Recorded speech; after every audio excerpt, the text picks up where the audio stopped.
இந்த மாதிரி மழை பெஞ்சின்னு இருந்தா எப்படிதாங்க விளக்கேற்றி வைக்கிறது? கோலம் போட்டாலும் மழையில கலைஞ்சிது, விளக்கேற்றி வச்சாலும் காத்துல ஆஃப் ஆயிடுது. ரொம்ப கஷ்டப்பட்டு கொஞ்சம் விளக்கு மட்டும் வாசல்ல ஏற்றி வச்சிருந்தேன்.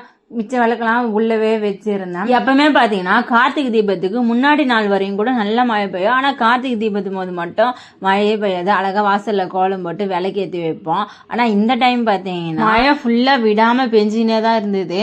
டிவியில் திருவண்ணாமலை தீபத்தை பார்த்துட்டு வாசலில் விளக்கேற்றி வச்சுட்டு உள்ளே பார்த்தீங்கன்னா படையல் போட்டு சாமி கும்பிட்டு நான் என்னெல்லாம் செஞ்சு வச்சு சாமி கும்பிட்டு பார்த்தீங்கன்னா சாதம், சாம்பார், முருங்கைக்கீரை பொரியல், ஒரு வறுவல், உண்டை சுட்டு வச்சு சாமி கும்பிடுவோம். இனிப்பு உண்டை தான் சுட்டு அதிலே விளக்கு மாதிரி செஞ்சு அதில் தீபம் ஏற்றி சாமி கும்பிட்டு முடிச்சாச்சு. பசங்களாம் பார்த்தீங்கன்னா நம்ம கூடவே சேர்ந்து சாமியும் கும்பிட்டானுங்க. இதில் என்ன ஒரு வருதுன்னு பார்த்தீங்கன்னா அவனுங்களால பட்டாசு வெடிக்க முடியல.